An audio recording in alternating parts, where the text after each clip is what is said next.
Olá, bem-vindo ao Momento Arbitragem. No programa de hoje, nós vamos falar sobre a Lei Mineira de Arbitragem. Fica aqui com a gente e confira.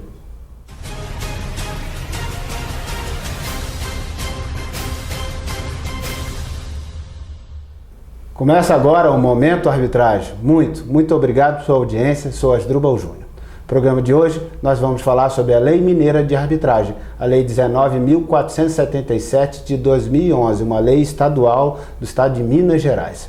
Bom, para a gente conversar sobre a Lei Mineira de Arbitragem, eu convidei uma pessoa muito especializada nesse assunto, lá de Minas Gerais, de Belo Horizonte, a professora Camila Linhares, que é, além de professora na área de mediação e arbitragem, ela é diretora executiva da Câmara de Mediação e Arbitragem do CREA de Minas Gerais. Aliás, uma instituição jovem, uma instituição que está desempenhando um papel bem importante lá. A gente vai conversar também sobre essa instituição. E é também superintendente regional em Minas Gerais do CONIMA, o Conselho Nacional das Instituições de Mediação e Arbitragem.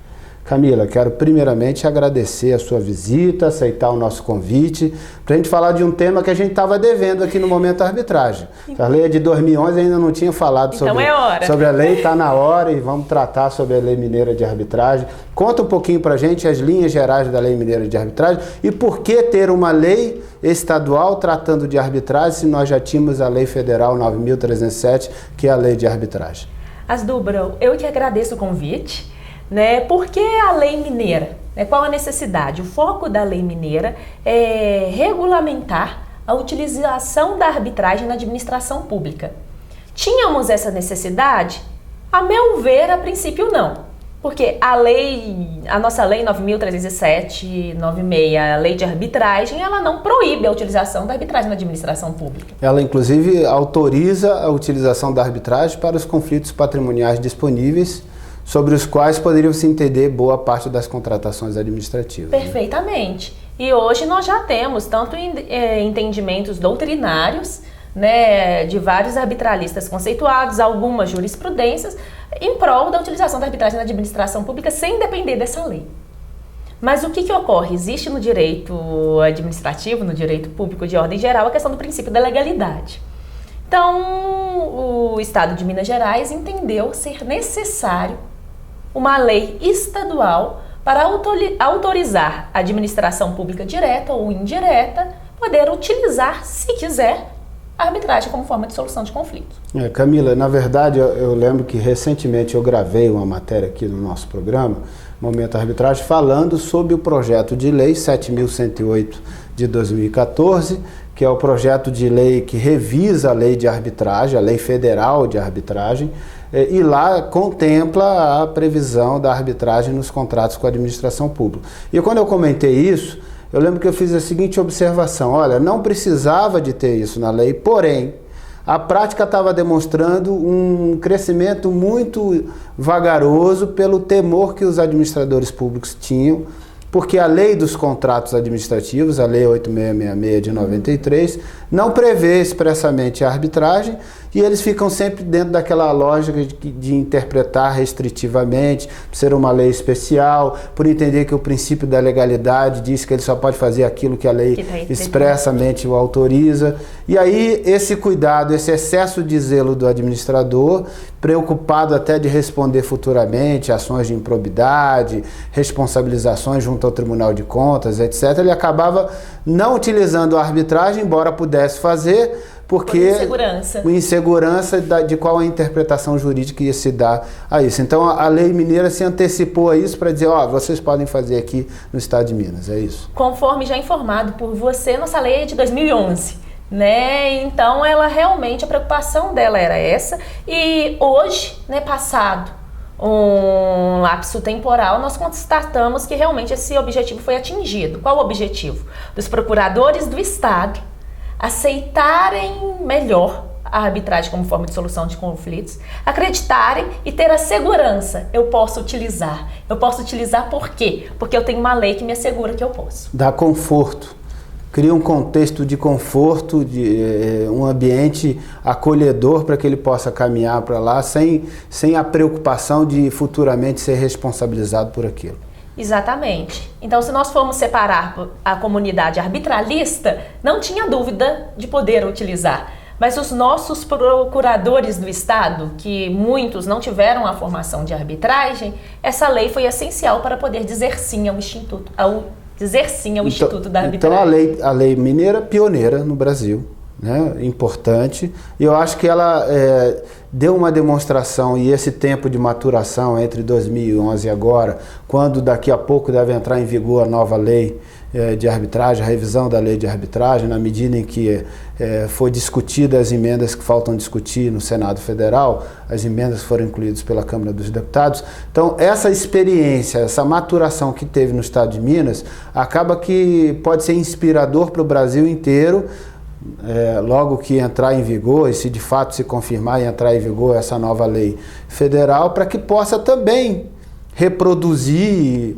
e maximizar a utilização da arbitragem no seio da administração pública. E inspirador tanto para o que deu certo, quanto que às vezes as dificuldades que nós tivemos e que pode ser feito de forma diferente, pode ser feito melhor. E você poderia pontuar para a gente assim, as virtudes e aquilo que a lei talvez não tenha sido tão feliz e que possa ser ajustado também? Bom, o que a nossa lei mineira trouxe de novo? Sabemos que a arbitragem pode ser arbitragem institucional ou arbitragem ad hoc. Na utilização da arbitragem da administração pública, ela só pode ser realizada institucionalmente, através de uma Câmara. Essa Câmara pode ser qualquer Câmara? Não, a lei deixa claro que preferencialmente a Câmara deve ter sede no estado de Minas Gerais, deve ter 3 anos de fundação, ter como mantenedor ou fundadora alguma instituição de fins coletivos, como alguma associação de classe, conselho de classe, tem que ter um órgão de representação coletiva por trás. E os árbitros que eventualmente foram indicados para atuar naquelas arbitragens têm que ter nacionalidade brasileira. E obrigatoriamente tem que estar vinculado a essas câmaras. Mas vinculado como? Ser diretor, ser presidente, secretário-geral? Integralista de árbitros. Como que seria essa integração? A nossa interpretação é no sentido que esses profissionais sejam do quadro de especialistas, que seja das famosas listas de árbitros das câmaras. Certo. Então, alguns pontos de destaques. Desses, assim, em relação à arbitragem institucional, eu acho que é um caminho correto. Porque a administração que dá mais segurança. Dá mais segurança do que a arbitragem ad hoc. Sabemos que tem arbitragem ad hoc excelente. Claro, grandes profissionais. Até porque, na minha interpretação, a arbitragem vale o que vale o árbitro. Esse antigo jargão. É verdade. Mas, até porque é o árbitro que decide e não a instituição que decide. Quando a gente fala em administração pública, a gente está falando de interesse de coletividade. Então, termos uma Câmara com regulamento lícito, acho que ajuda muito. E entender que é o início de uma cultura de utilização de um caminho diferente do convencional, que seria a justiça pública, e esse caminho diferente inspira preocupações, cuidados, e eu acho que no início dessa cultura é salutar mesmo que se tenham cuidados adicionais, para que a coisa não desande, para que ganhe a simpatia, a aderência de todos aqueles que militam na área, e daqui a pouco, claro, pode-se avançar, pode-se ousar um pouquinho mais e se pensar em construir um caminho de uma arbitragem ad hoc, com nomes muito experientes, ou seja, muito qualificados, e também, quem sabe até importar em um outro momento a figura de árbitros também internacionais. Mas talvez para esse primeiro momento tenha sido salutar, começar a adquirir know-how, experiência, ganhar a simpatia de todos. Até porque nós não podemos esquecer que a administração pública é um dos maiores litigantes. Então, os conflitos que versam sobre direito patrimonial disponível, que podem levar por arbitragem, se realmente eles tiverem que a ideia que é o melhor caminho, nós vamos ter volume. É interessante que quando a gente fala que a administração pública é um dos maiores litigantes, eu diria que ele é maior em volume e talvez também em qualidade, ou seja, em valores. Quantidade e qualidade. Ele também tem demandas de valores expressivos, né? Talvez em grande parte maior do que aqueles contratos que envolvem apenas instituições privadas. Então os contratos com a administração pública também costumam ser grandes contratos no seu valor econômico, ou seja, naquilo que está em disputa. E às vezes a especialidade do profissional para julgar seja essencial. Exatamente. Né? Outro ponto que eu ressalto é a questão que a arbitragem ela só pode ser de direito. No caso da Lei Mineira de Arbitragem, ou seja, a gente não pode utilizar a equidade, conforme determinado na nossa lei estadual. E a nossa lei também prevê um dos obstáculos em relação à administração pública na arbitragem é quem paga a conta. Né? Como que isso, quem paga o custo do procedimento arbitral. E conforme estipulado pela lei mineira, essa observação deve estar desde o edital, passar para o contrato, e essa responsabilidade é do contratado, desde que previsto. Mas isso é um ônus que ele vai acabar repercutindo na sua proposta, no seu contrato. Imagino eu que se for viável para ele uma solução de conflitos de forma eficiente, Célia, ninguém quer problema quando começa a contratar. Mas se tiver, particularmente, eu quero que seja resolvido com eficiência, né? E com especialidade. E o contratado, sem dúvida nenhuma, ele vai colocar esse valor de uma certa forma. Claro, e eu acho que nem precisa esconder, eu acho que isso pode ser uma coisa prevista, transparente, prevista na sua proposta, ou seja, na composição do seu orçamento para poder apresentar a sua proposta, ter realmente um destaque para o custo eventual de uma disputa, porque aquilo tem uma repercussão econômica, nem sempre é desprezível essa repercussão econômica, e exatamente por não ser desprezível, ele tem que de alguma maneira acolher, e quem sabe até, não sei, claro, a lei mineira não deve chegar a esse detalhe, mas quem sabe até futuramente, com o amadurecimento da utilização disso, se componha uma reserva do contrato, um valor que se reserve para uma eventual disputa, e não havendo problema nenhum, esse valor depois é liberado normalmente, e assim se garante a eficiência da solução que se possa ter, porque se fez um decote, uma reserva para isso. Um caminho pertinente a pensar, né? Exatamente. Outra observação que a lei mineira traz para a gente é a questão da previsão de cláusula compromissória cheia. Né? Ela reza que os contratos devem ter a cláusula compromissória cheia. E aí, às vezes tem a dúvida, mas cláusula compromissória cheia, qual a Câmara que eu vou indicar? Qual a Câmara? Aquela que siga aquelas regras pré-estabelecidas, de ter 3 anos, dentre os outros aspectos que a gente já comentou. Mas a regra procedimental, a lei desce a esse detalhe? Não. Não desce a esse detalhe. Que aí, como a lei determina que seja arbitragem institucional, a regra procedimental vai seguir o regulamento das câmaras. Mas ela não define uma matriz de como deve ser esse regulamento, ou diretrizes mínimas, princípios mínimos, não. Ela é totalmente... Ela deixa aberta, ela deixa jogo de cintura para poder a arbitragem vestir a camisa do tamanho certo, do tamanho daquele problema que está sendo resolvido. Tanto é que uma das questões dos prazos elásticos que a administração pública tem nos processos do judiciário, isso, para minha alegria, não está contemplado na Lei Mineira de Arbitragem. E por rezar arbitragem institucional, os regulamentos de arbitragem que eu conheço... Então eles não têm aqueles privilégios do prazo em dobro, em quádruplo, como teria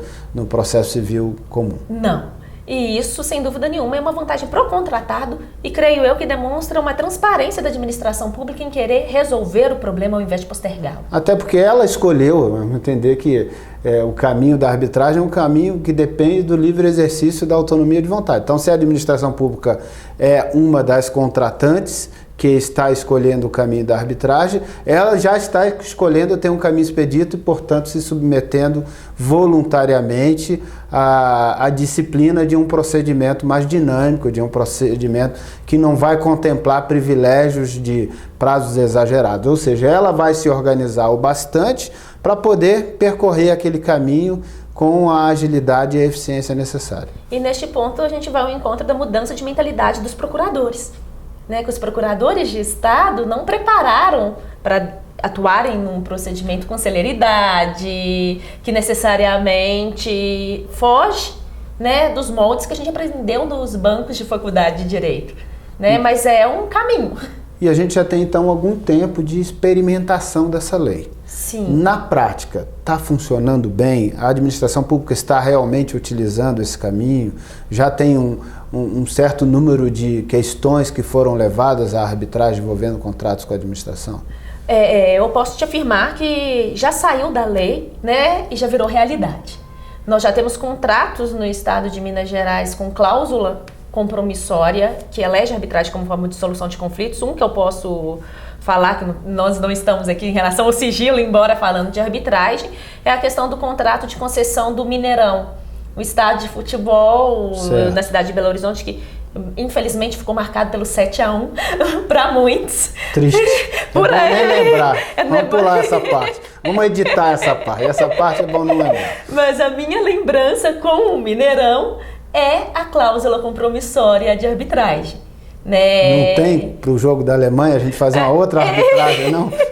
Era o caso. Tá certo.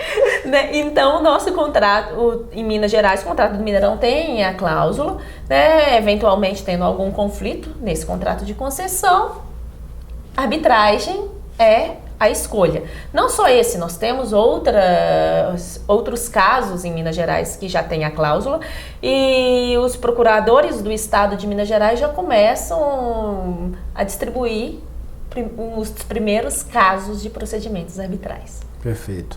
E existe alguma previsão sobre o prazo que essas arbitragens têm que acontecer, expresso na lei, ou ficará também a liberdade da definição caso a caso? A lei não entra nesse detalhe. Então, vamos seguir a nossa lei federal, que é os nossos 180 dias, salvo se as partes tiverem convencionado. Definir um prazo diferente, né? Que vai cair no regulamento. O que é provável que aconteça caso a caso. Pela complexidade. Exatamente, dos que se casos definam maiores. prazos específicos. Ok.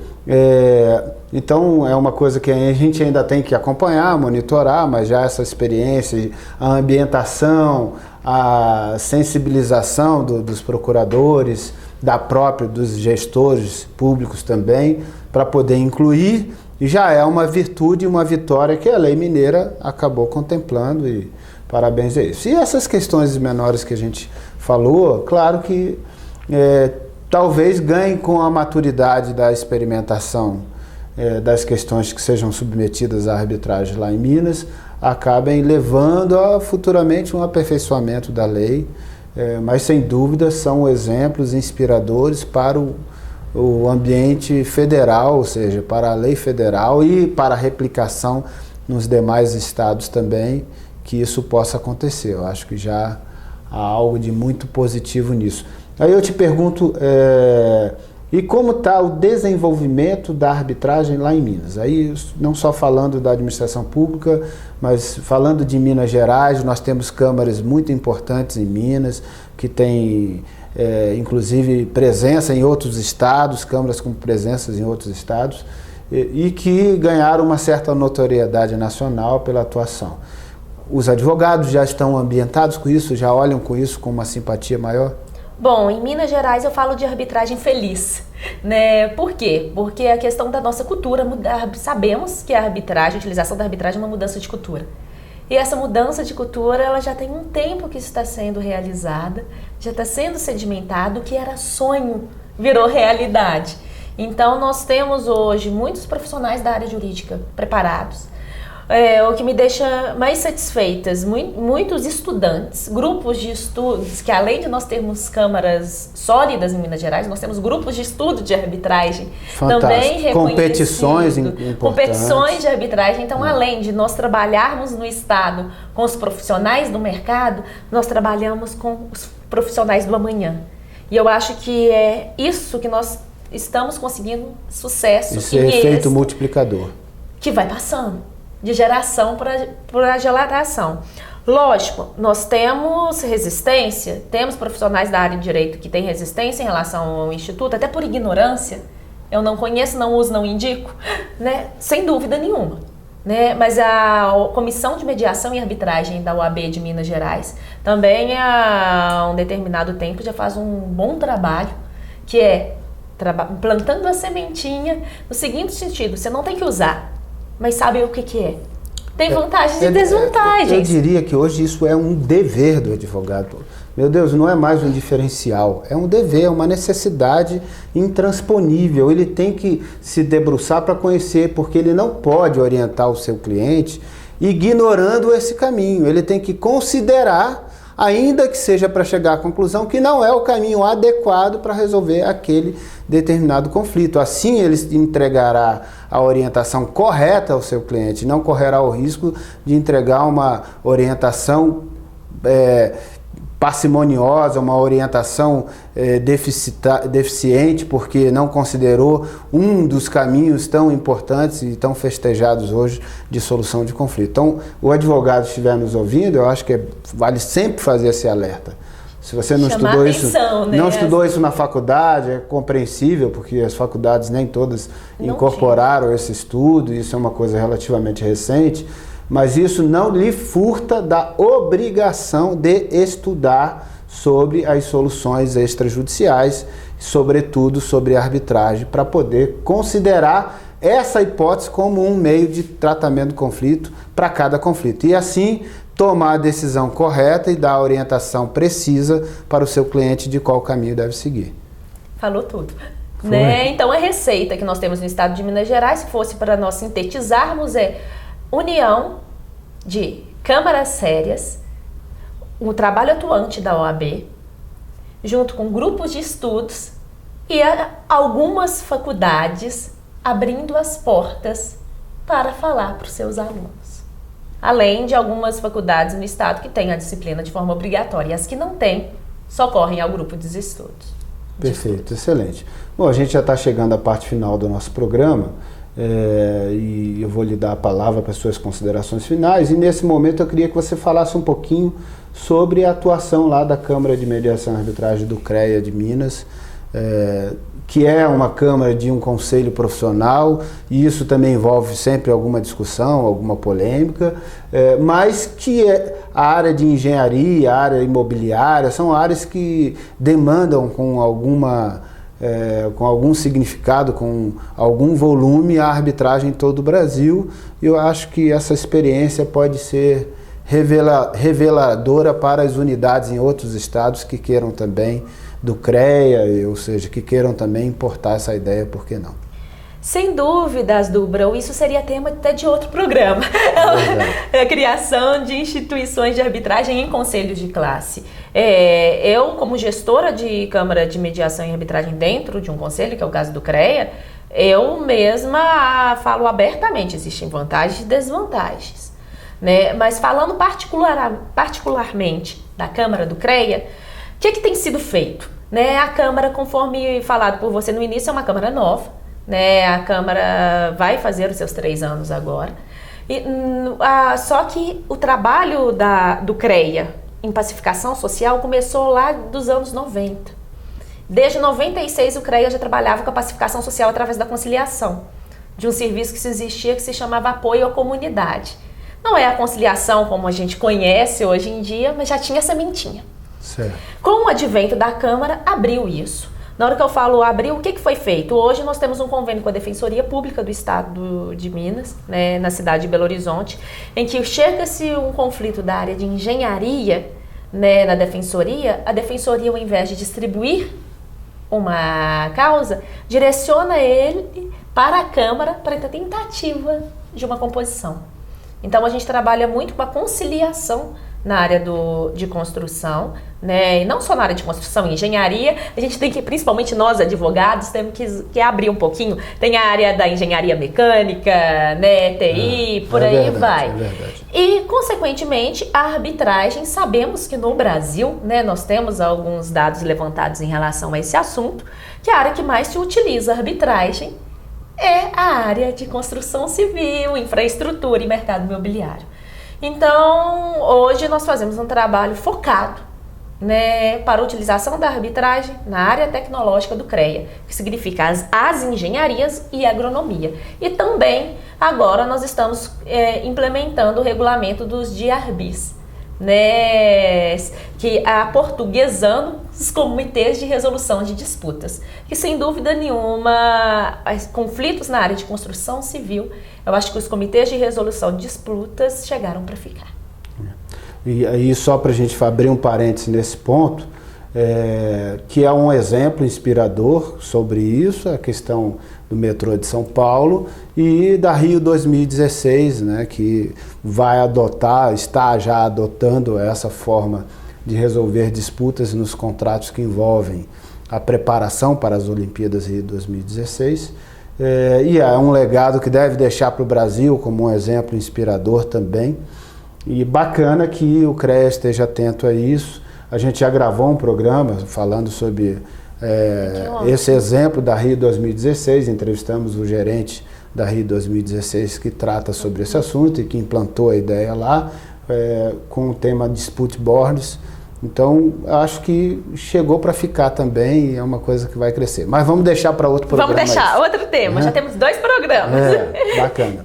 Bom, a gente quer agradecer a sua presença, muito obrigado mais uma vez, te parabenizar pelo trabalho que está fazendo junto à Câmara de Mediação e Arbitragem no CREA, também pelo seu trabalho na Superintendência Regional no CONIMA, lá em Minas. Eu sei que vocês fizeram um evento muito bacana recentemente, e com um sucesso de público. A gente sabe que não é fácil levar público para um evento desse, e o evento foi exatamente a arbitragem na administração pública, né? Então, parabéns por essas atividades todas. O Momento da Arbitragem está à disposição de vocês para sempre veicular notícias de interesse da nossa comunidade e prospectar cada vez mais o crescimento da nossa arbitragem no Brasil. Eu que agradeço, Asdrubal, e me coloco à disposição porque for necessário, que eu acho que nessa linha aí de pacificação social, de arbitragem, de arbir, estamos todos juntos. É verdade. Obrigado. E você, gostou do nosso programa? Então compartilhe nas suas redes sociais.